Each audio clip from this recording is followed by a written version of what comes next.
નમસ્કાર મિત્રો, આજે આપણે વાત કરવા જઈ રહ્યા છીએ 1850ના દુષ્કાળની ઘટના પર। મોરબી જિલ્લાના માળિયા તાલુકાનું વાવણિયા ગામ દરિયા કિનારાનું જૂનું બંદર છે। વાવણિયા ગામ ગાંધીજીના આધ્યાત્મિક ગુરુ શ્રીમદ રાજચંદ્ર નીમ કરોલી બાબાની આદિ તપોસ્થલી આદ્રોજીયા પરિવારના સુરાપુરા કુબેરા દાદા અન્નપૂર્ણા રામબાઈ માની કર્મભૂમિ અને મુસ્લિમ સમાજના સમાનશાહ પીરની ધરતી તરીકે એ પ્રખ્યાત છે। રામબાઈ માની વાતનું મૂળ સ્વંત 1880નો કાળ મુખો દુકાળ છે। નવી પેઢીને દુકાળની કલ્પના નહીં હોય, પણ એ જમાનામાં દર 3 વર્ષે દુકાળ પડતો। ભૂખમરામાં 10%, 20% કે અડધી વસ્તી સાફ થઈ જતી। કોઈ રાજા, કોઈ ખમતી ધર્ક દાતા કે કોઈ સંતો અન્નક્ષેત્ર ખોલી સેવા કરતા, પણ આભ ફાટે ત્યાં ક્યાં થીગડા મારવા? દુકાળમાંથી ઉગરવાનો કોઈ ઉપાય નહોતો। ત્યારે આજના જેવી વાહન વ્યવહારની સગવડ નહોતી। રાજના સીમાડા ઓળંગવા મુશ્કેલ હતા। આ કાળમાં દુકાળિયા મા બાપ વિહોણા બાળકોને ટોળે ટોળા ગામે ગામ હડિયું કાઢતા હતા। ગામે ગામ આ ભૂખ્યા ડાંસ બાળકોને મારીને હાંકી કાઢવા લઠ્ઠાધારી યુવાનોની ટોળીઓ રચાયેલી હતી। બ્રાહ્મણી નદીના કાંઠે ઝાલાવાડના વાંટાવદર હાલનું મયુરનગર ગામે આહિર લોકોની વસ્તી છે। જસાભાઈ સાવડા આહિર અને તેમના ધર્મપત્ની રાજીબાઈ બંને ધર્મ વાત્સલ્ય હતા। ઘર સુખી હતું। સુખી ઘરે ભૂખ્યાને ભોજન અને આશરો આપવાની પરંપરા હતી। તેમને ત્યાં સંવત 1834માં દીકરીનો જન્મ થયો હતો। દીકરીનું નામ સુમરીબાઈ રાખેલું। દીકરી પણ સેવાના રંગમાં રંગાયેલી છે ઓ બાપ। સુમરીબાઈના લગ્ન રાઠોડ કુટુંબમાં નાનપણમાં જ થઈ ગયેલા, પણ હજુ આણું એમનું કરેલું નથી। સુમરીબાઈને લાડમાં મા બાપ મારો રામ કે મારી રામબાઈ કહીને બોલાવતા। રામબાઈની ઉંમર 16 વર્ષની થતાં આજે સાસરેથી આણું તેડવા લોકો આવેલા છે। ઘરમાં માણસો માતા નથી। ડાયરામાં કસુંબાની રમઝટ બોલી રહી છે। આવા સમયે રામબાઈ છેલ્લીવાર ગામના દર્શન કરવા ત્યારે બેડું લઈ તે પાણી ભરવા જાય છે અને સંવત 1850નો કાળમો દુકાળ ચાલી રહ્યો છે। પાણી ભરી કુવેથી પાછી ફરવા જાય છે, ત્યાં સીમ તરફથી કિકિયારી કરતું દુકાળિયા બાળકોનું ટોળું આવતું જોવે છે। ત્રસ્યા ભૂખ્યા હોવાથી કૂવો જોઈ હોંશે હોંશે આ તરફ આવી રહ્યા છે। વાટાવદરના લાઠાધારી યુવાનોનું ટોળું આ દુકાળિયાઓનો મારીને હાંકી કાઢવા તૈયાર જ હતું। યુવાનો લાકડીઓ લઈને દુકાળિયા બાળકો પર તૂટી પડે છે। કોઈ બાળકના હાડકાં ભાંગે છે તો કોઈના માથા ફૂટે છે। રામબાઈથી અનાથ બાળકો પર થતો આવો અત્યાચાર જોઈ શકાતો નથી।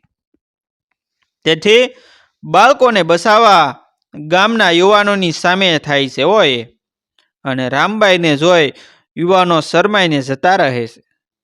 રામબાઈ ત્રસ્યા બાળકોને પાણી પાય વાઘેલાની સાડી ફાડીને રડતી કકળતી પાટાપિંડી કરે છે રામબાઈ દુકાળિયા બાળકોને લઈ ઘરે આવી ડાયરા સામે ઊભી રહે છે। ડાયરો આખો હબક ખાઈ ગયો કે રામબાઈના પિતાને ધરતી માર્ગ આપે તો સમાઈ જવાની સ્થિતિ સર્જાય। ભોઠા પણ લાગતા બોલ્યા, દીકરી રામબાઈ, ડાયરામાં આમ ઉઘાડે સોંગ? સાસરિયાની લાજ તો રાખ બાપ। બાપુ, લાજ તો મારો ઠાકર રાખશે એની રહેશે। પાછળ ઊભેલા દુકાળિયા બાળકોને બતાવી આગળ રામબાઈ બોલી, લાજ તો આ બાળકો માટે છોડી છે। રામબાઈનો રૂપાની ઘંટડી જેવો અવાજ ડાયરામાં રણકી ઉઠ્યો। રામબાઈના મુખ પરનું તેજ જોઈને તેને એક શબ્દ પણ કહેવાની ડાયરામાંથી કોઈની હિંમત નહોતી થઈ બાપ। બાપુ, મારું મન હવે આ સંસારમાં લાગતું નથી। મારે આ દુકાળિયા બાળકોને સાચવવા છે, એમનું કોઈ નથી। મારે એ દુકાળિયાઓની માં થવું છે। માવતર ને સાસરિયા બેય પક્ષ મને રજા આપો। ત્યારે ડાયરો આખો સજળ થઈ ગયો છે. કોઈ ન બોલે કે ન ચાલે. ડાયરાએ અણદીઠ્યું અને અણસાંભળ્યું નજર સાંભળ્યું. એક આયરની દીકરી આણું વાળવાને દિવસે જ રંગમહેલના રમવાના ભર્યા કોળને બદલે દુકાળિયાની માં થવાના કોડ પૂરા કરવા માવતર પાસે આરુજી કરી રહી હતી. માણસો રાતા ઠૂઠવો મૂકે એમ રડી પડે છે. દીકરીને આશીર્વાદ આપે છે કે સસરા નાગાજણ રાઠોડની આંખો પણ ભીની થઈ જાય છે. બેટા, જા, તું હવે છૂટી છો. મુરલીધર તારી રક્ષા કરશે, કહી સૌ કોરી આપી અને જે કામ કોઈથી ન થયું તે કરવાના આશીષ આપ્યા. પિતા જસાભાઈ પણ 200 કોરી આપી આશીર્વાદ આપે છે. ઓરડામાંથી છાતી ફાટ રોવાના અવાજ આવતા રામબાઈ ઓરડે માની પાસે ગઈ. અંગેથી એક પછી એક ઘરેણા ઉતારતી મા સામે ઢગલો કરતી ગઈ. ત્યારે માથી દુઃખ સહન ન થતા દીકરીને બથ ભરી ગઈ. પણ માએ દીકરીમાં કોઈ અનેરી શાંતિ ટાઢક અનુભવી. ત્યારે બંને પક્ષની રજા લઈ સફેદ વસ્ત્રો પહેરી સાંજની વેળાએ રામબાઈ 100 દુકાળિયાને લઈ ચાલી નીકળી. પિતા, સસરા અને ગામ લોકોએ આપેલું એકાદ માસ ચાલે તેટલું ધન સાથે હતું. રામબાઈના એક હાથમાં રામસાગર અને એક હાથમાં ભિક્ષા પાત્ર છે. રામસાગરથી કરુણા રેલાય છે. લોકોના હૃદયનો રામ પણ જાગે છે. દુકાળિયા બાળકોના ટોળા વધતા જાય છે અને લોકોના હૃદયમાં પડેલો રામ પણ વધતો જાય છે. દુકાળ તરી પાર ઉતરવા રામબાઈ કંકાલોના ટોળાને લઈને ફરતો રહે છે. વાટાવદર મયુરનગરથી નીકળી દેવળિયા, શકમપર, જેતપર, વાઘપર, બહાદુરગઢ, મેઘપર, સરવડ, મોટા ભેલા, નાના ભેલા, સમનપર થઈ ફરતા વાવણિયા આવી પહોંચે છે. વાવણિયામાં ઝૂંપડી બાંધી ભૂખ્યા જનોની સેવા કરે છે. લોકો પણ રામબાઈના શરણોમાં અન્ન, વસ્ત્રો, રોકડ આપી યથાશક્તિ તેમને મદદ કરે છે. દુકાળમાંથી નોંધારા બાળકોને બસાવી રામબાઈ સામાજિક ક્રાંતિ સર્જે છે. અનાથોના અન્નપૂર્ણા માં બને છે.